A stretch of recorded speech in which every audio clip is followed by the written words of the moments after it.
It's time to get nerdy, y'all. A little bit of gaming history for you. Something relevant in gaming and discuss our opinions on it. Should we kick it out of here, or should we kick-start it? This is the part where you, the listeners, try to stump the hosts. I'm not a lawyer, I just play one on a podcast.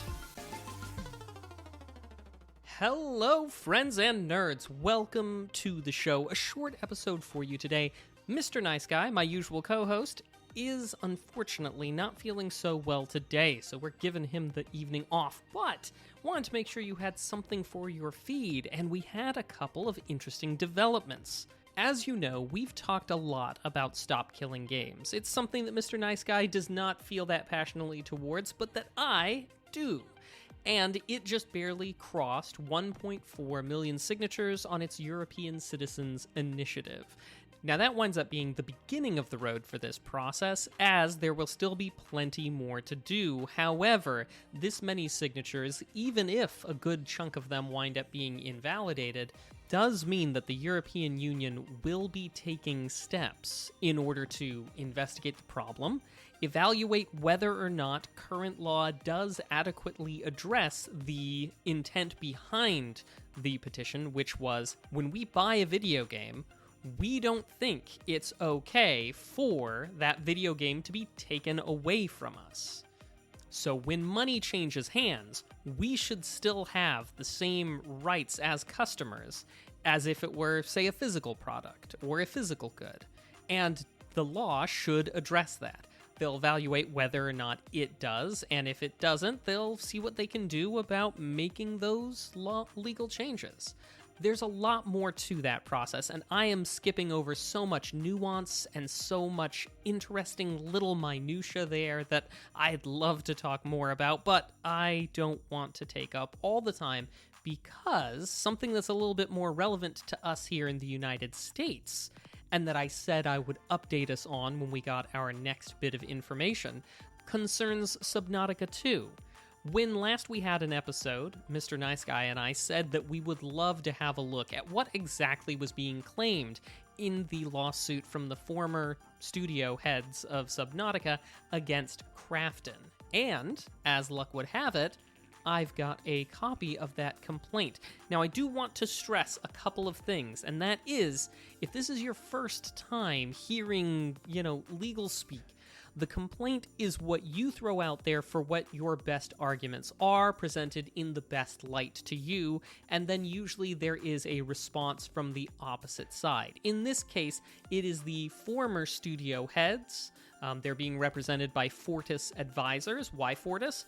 They were the representatives that were representing the whole class of shareholders when the company was originally sold to Krafton. Anyway, in this complaint, they present the arguments as to why Krafton has messed things up.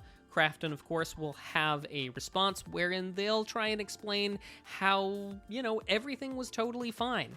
And when it comes down to it, in legal filings, you will note that usually when done right, either document should be pretty darn convincing. And when read in a vacuum, you should probably be convinced that the side who's making that argument, that they're completely in the right.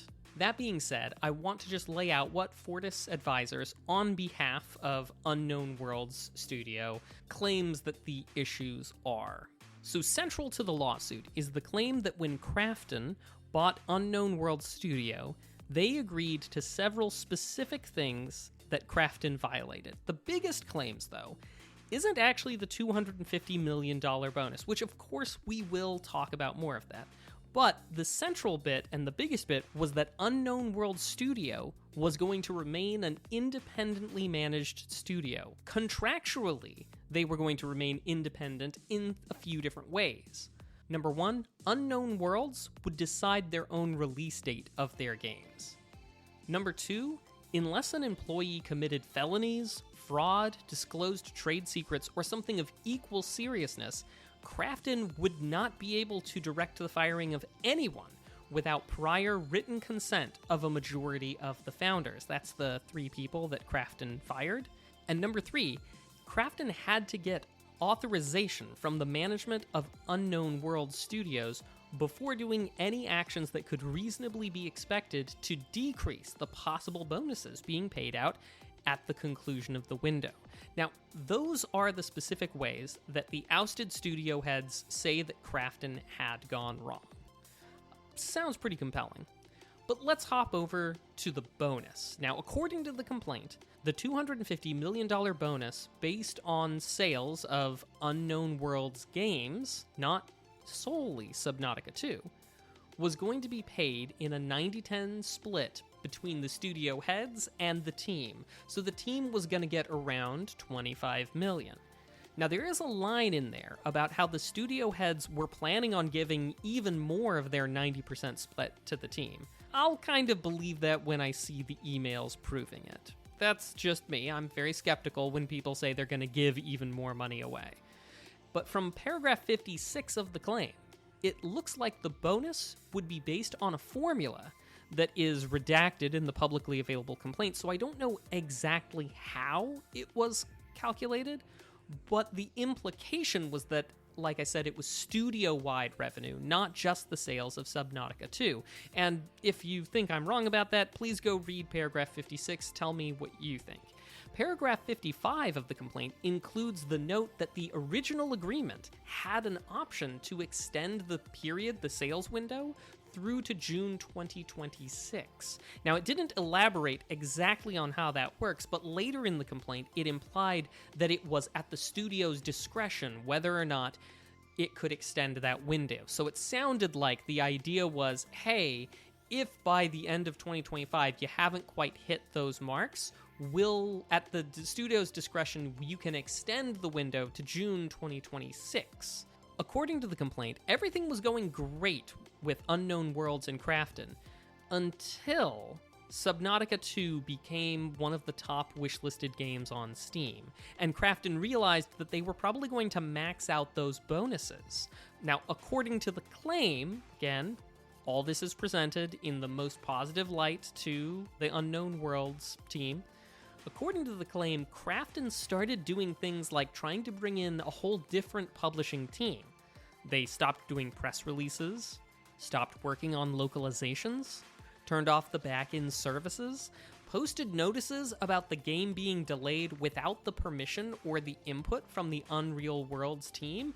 I mean, the complaint makes it sound like everyone was completely surprised by the posting on their own websites by Krafton that the game was being delayed.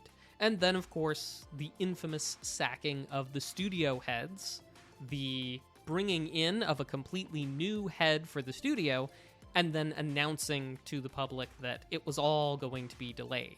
So that is what the claim is in Fortis Advisors v. Krafton. We're going to keep our eyes open just to see what Krafton has to say for themselves. But as you know, if you've listened to this show a few times before, when we talk legalese, I'm always saying things like, I really hope this goes to trial, because we will get to the next stage after the complaints and the defenses and everything's put out there. There will be the discovery phase where we find out what of these claims is true and what is maybe some creative writing. And then we go to trial. And rarely, if ever, do we get our hands on those discovery items until it's gone to trial. So I really hope that this goes to trial, because then we get solid answers, not just they said versus they said. So if we do actually get there, you better believe we're going to be talking about it. In the meantime, that is just a little bit of legalese for you this week. Hopefully you've enjoyed, and remember, be sure to vote for us in the podcast awards in the 3 categories: People's Choice, Games and Hobbies, and Best Black Hosted Podcast. Thank you very, very much for being here, for listening, for being awesome. Remember to be excellent to each other, and until we see you next time, Monday at 7 p.m. Pacific, 9 p.m. Central on twitch.tv/2nerdsinapod. Be excellent to everybody you see, and keep it nerdy. Bye!